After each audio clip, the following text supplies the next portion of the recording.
हम बात कर रहे हैं महाराष्ट्र के नए मुख्यमंत्री का ऐलान जो हो गया है देवेंद्र फडणवीस। तस्वीरें देखें आप सीधे सीधे। सबसे पहले देवेंद्र फडणवीस 44 साल के हैं, सबसे कम उम्र के थे, बल्कि दूसरे नंबर पर सबसे कम उम्र के नागपुर के मेयर थे।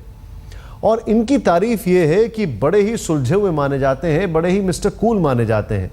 पिता राजनीति में रह चुके हैं, खुद राजनीति में आए और जिस तरीके से आए, पिछले साल पार्टी का अध्यक्ष बनाया गया, बीजेपी प्रदेश पार्टी का अध्यक्ष बनाया गया और इस साल जीत में इनके ऊपर काफी जिम्मेदारी थी। और इस तस्वीर को देखें आप, राजनाथ सिंह बगल में, रामदास अठावले यहां पर मौजूद हैं, जेपी नड्डा वहां पर। और एक बड़ा खूबसूरत बयान देवेंद्र फडणवीस का कि मुझसे भी ज्यादा सक्षम लोग हैं, लेकिन मैं आभार व्यक्त करता हूं कि मुझे इस लायक समझा गया। आज हुई बीजेपी विधायक दल की बैठक में अंतिम मोहर लगी देवेंद्र फडणवीस पर। देवेंद्र फडणवीस नागपुर से विधायक चुने गए हैं 4 बार लगातार और महाराष्ट्र बीजेपी के अध्यक्ष हैं। इस युवा नेता का सियासी सफर नागपुर के मेयर पद से शुरू होता है और अब ये मुख्यमंत्री के मुकाम तक पहुंचे हैं। महाराष्ट्र के नए मुखिया पर ध्यान से देखें हमारी ये खास पेशकश।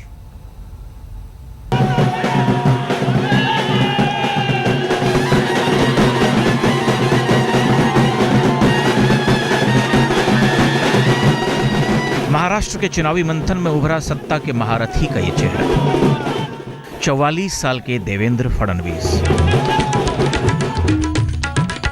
सुनने में ये नाम अनजाना सा लगता है। अनजाना इसलिए कि न महाराष्ट्र की राजनीति में ये नाम कभी मुखर होकर सामने आया और न ही पार्टी के तौर पर बीजेपी की केंद्रीय सियासत में। मगर यही अनजानापन आज देवेंद्र गंगाधर फडणवीस की खासियत बन गया। देवेंद्र उस राज्य के मुख्यमंत्री चुने गए जो सियासी तौर पर बीजेपी के लिए किसी अग्नि परीक्षा की तरह था। प्रधानमंत्री नरेंद्र मोदी से लेकर बीजेपी अध्यक्ष अमित शाह के लिए सवाल साख का बन चुका था। उस परीक्षा में जीत मोदी लहर की बदौलत बताई गई तो अब कमान उस शख्स के हवाले जो जीत के बाद इसका दावेदार तक नहीं माना जा रहा था। मैं महाराष्ट्र की जनता को इतना ही आश्वस्त करना चाहता हूं कि जिस प्रकार से मोदी जी ने देश के अंदर सुशासन लाया और देश को विकास की ओर अग्रसर किया, उसी मार्ग पर चलते हुए महाराष्ट्र को एक पारदर्शी और विकास की ओर ले जाने का प्रयास हम लोग करेंगे। देवेंद्र फडणवीस का नाम सुर्खियों में आया मुख्यमंत्री के रूप में बीजेपी की पहली पसंद बनने के बाद। अब तो खैर इस पसंद पर औपचारिक मुहर भी लग गई है, लेकिन देवेंद्र फडणवीस के सियासी सफर को लेकर चर्चा तभी से शुरू हो गई थी। 17 साल पहले नागपुर के मेयर से अब मुख्यमंत्री के ओहदे पर पहुंचने तक की सियासी उपलब्धियों पर बात होने लगी थी। आखिर कौन है देवेंद्र फडणवीस, जिसके नाम पर बीजेपी महाराष्ट्र जैसे अहम राज्य की बाजी खेलने को रजामंद हो गई? अगर देवेंद्र फडणवीस इतने बड़े महारथी थे तो चुनावों में मुख्यमंत्री उम्मीदवार के नाम पर विकल्पहीनता या फिर तमाम विकल्प खुले होने की स्थिति क्यों बनाई गई? ये सवाल भी उठे कि देवेंद्र फडणवीस आखिरकार किसकी पसंद हैं? पीएम की पसंद हैं या पार्टी अध्यक्ष की या फिर इन दोनों से अलग संघ की? इसी सवाल से शुरू होती है देवेंद्र फडणवीस की असली कहानी जिंदगी की भी और सियासत की भी। ये दोनों कहानियां संघ की उस शाखा से जुड़ी गुथी हैं जिसके साये में नरेंद्र मोदी और अमित शाह जैसे नेताओं का सियासी सफर परवान चढ़ा। देवेंद्र फडणवीस भी नागपुर में संघ की उसी शाखा की सियासी पौध हैं। संघ और फडणवीस, इनको अलग नहीं किया जा सकता। ये संघ के साथ आए, संघ के साथ ही रहेंगे। इनका जो मूल है वो संघ से ही जुड़ा है। वो तो मैं समझता हूँ कि वो कब आए मालूम नहीं, लेकिन मुझे जिस दिन शायद बस पहले दिन शाखा में गए उसी दिन से घर के सामने ही शाखा, इनके त्रिकोणी पार्क में, उनके घर की खिड़की से शाखा दिखती है। फडणवीस परिवार नागपुर का ही रहने वाला है, लेकिन देवेंद्र सिर्फ इस नाते संघ से नहीं जुड़े, बल्कि ये जुड़ाव उन्हें विरासत में मिला। गंगाधर राव फडणवीस संघ प्रचारक थे और बाद में जनसंघ और जनता पार्टी के टिकट पर महाराष्ट्र के विधान पार्षद बनाए गए थे। उनके छोटे बेटे देवेंद्र फडणवीस भी इसी दौरान सियासी तौर पर सक्रिय हो चुके थे। संघ के बाद छात्र राजनीति और फिर बीजेपी की युवा शाखाओं का नेतृत्व संभालने लगे। जैसे विद्यार्थी परिषद और युवा मोर्चा, ये स्टूडेंट्स यूनियन में काम करते करते उसमें नेतृत्व गुण धीरे धीरे बढ़ रहे थे।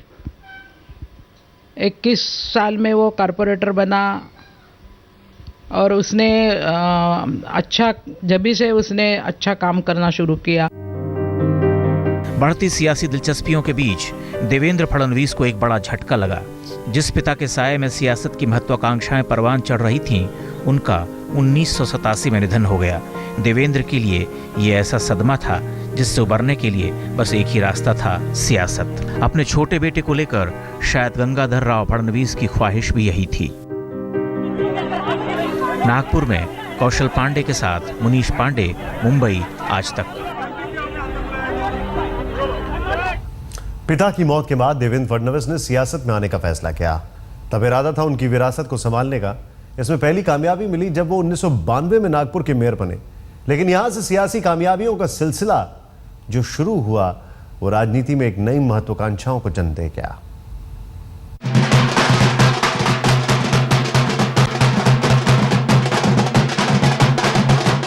सियासत में जो उम्र नौसिखी और नौजवानी की मानी जाती है, उस उम्र में देवेंद्र फडणवीस से आज महाराष्ट्र की आसो उम्मीद जुड़ गई है। देवेंद्र फडणवीस के साथ सिर्फ महाराष्ट्र की सत्ता नहीं बदली, बल्कि मराठी सियासत में विचारों की धारा भी बदल गई है। इस धारा में सत्ता की पतवार देवेंद्र फडणवीस जैसे नौजवान नेता के हाथ में है। 44 साल के देवेंद्र फडणवीस राजनीति में तो 20 साल की उम्र से हैं, लेकिन सत्ता की सियासत को वो कैसे संभालते हैं, इस पर सबकी नजरें टिकी हुई हैं।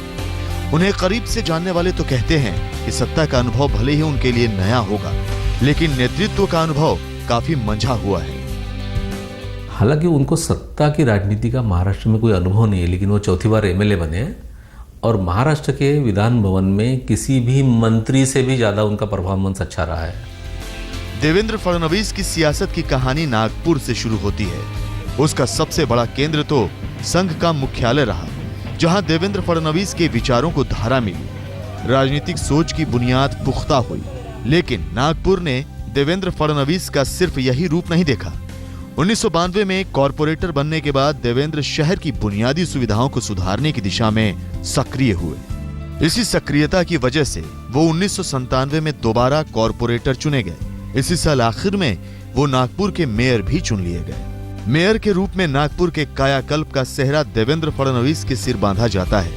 इसकी वजह से न सिर्फ संघ और बीजेपी में उनका कद बढ़ा, बल्कि नागपुर की जनता ने भी उन्हें 4 बार लगातार विधायक बनाकर भेजा। उनकी 3 टर्म में तो हर बार उन्होंने ज्यादा मतों से वो विजयी हुए। पहली बार जितना हुआ था उससे दुगुना, दूसरी बार हुआ था उससे तिगुना, चौथी बार हुए तो उससे चौगुना। तो उन्होंने लोगों के काम किए, इसलिए लोगों ने उनको इतना भरघोस प्रतिसाद दिया और वो बहुत इतने मतों से विजयी हुए। मां को याद है अब भी वो साल जब पिता की मौत के बाद देवेंद्र फडणवीस ने उनकी छोड़ी विरासत संभालने का फैसला किया था। तब वो 12वीं क्लास में पढ़ते थे। मां की चाहत थी बेटा बड़ा होकर खेती बाड़ी संभालने लायक बने और ग्रेजुएशन में एग्रीकल्चर की डिग्री ले। लेकिन तब तक देवेंद्र फडणवीस ये तय कर चुके थे, स्कूल से निकलने के बाद उन्हें करना क्या है। 6 साल के थे और उन्हें कॉन्वेंट में एडमिशन दिलाया गया और उनके पिताजी जो थे गंगाधर राव फडणवीस, वो इमरजेंसी के दौरान तब जेल में थे और उन्हें एक उनके मन में ये था देवेंद्र के कि मेरी माँ, मेरे पिताजी को इंदिरा जी ने जेल में डाला है।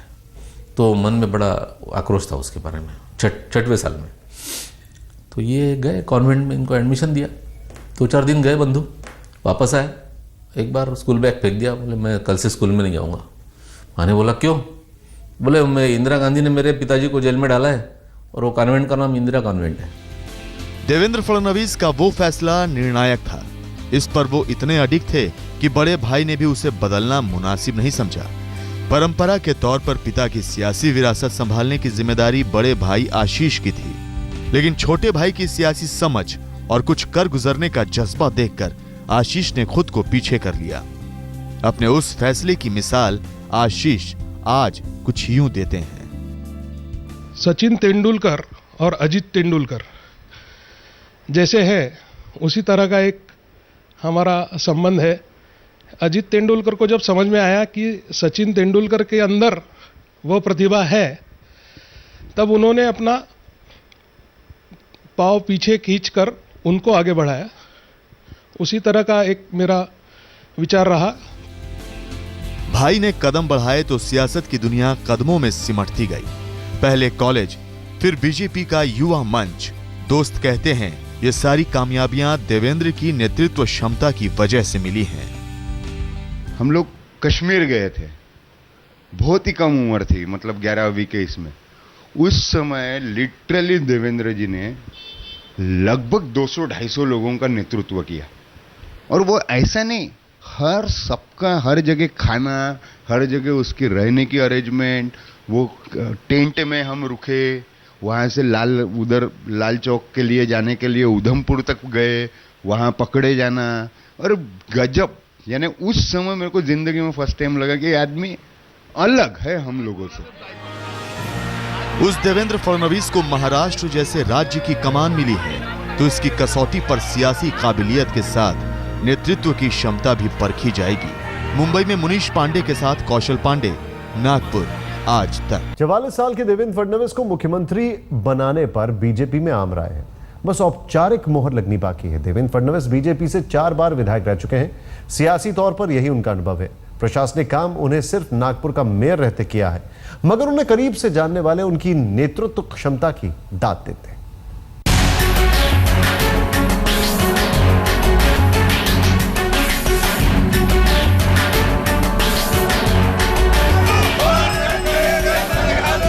सियासत से लेकर जिंदगी की राहों पर अपनी धुन के पक्के रहे हैं देवेंद्र फडणवीस।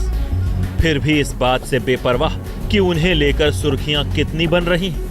नागपुर के मेयर से लेकर 4 बार एमएलए बनने तक देवेंद्र फडणवीस कई वजहों से सराहे गए। 2003 में कॉमनवेल्थ एसोसिएशन की तरफ से सर्वश्रेष्ठ विधायक का सम्मान मिला। फिर भी सियासत से लेकर जिंदगी में लो प्रोफाइल ही रहे देवेंद्र। इतने लो प्रोफाइल कि महाराष्ट्र के मुख्यमंत्री पद के लिए उनका नाम चर्चा में आने से पहले बहुत कम ही लोग जानते थे देवेंद्र फडणवीस को। मगर जो जानते हैं वो मानते हैं निजी और सार्वजनिक जीवन में कितने पारदर्शी और पाक साफ हैं देवेंद्र फडणवीस। हमारे को जो गर्व है वो ये है कि देवेंद्र फडणवीस एक क्लीन इमेज वाला आदमी, एक हमारा दोस्त था, हमारे साथ पढ़ के इतना आगे निकला, इसका हमें गर्व है। जिसकी इमेज इतनी क्लीन है, जो आज सीएम बन रहा है उसका तो गर्व है ही हमारे को, लेकिन एक क्लीन जो उसकी इमेज जो क्लीन है, वो जो क्लीन इमेज है उसका हमें तो डबल गर्व है। दोस्तों की नजर में देवेंद्र इसी इमेज की बदौलत संघ में सर्वप्रिय थे तो आज नरेंद्र मोदी की पसंद बने। साफ सुथरे सियासी सफर की बदौलत उन्हें महाराष्ट्र में ये मुकाम मिला है। दोस्तों के साथ घर परिवार में भी आज खुशी इसी बात को लेकर ज्यादा है। मां की तो खुशी का ठिकाना नहीं। उनका दुलारा और बाल विद्रोही बेटा अपने मन चाहे मुकाम पर जा पहुंचा है। मां के साथ देवेंद्र के दोस्त भी बचपन में उनके विद्रोही तेवर का किस्सा सुनाते हैं। 6 साल के थे और उन्हें कॉन्वेंट में एडमिशन दिलाया गया। और उनके पिताजी जो थे गंगाधरराव फडणवीस, वो इमरजेंसी के दौरान तब जेल में थे।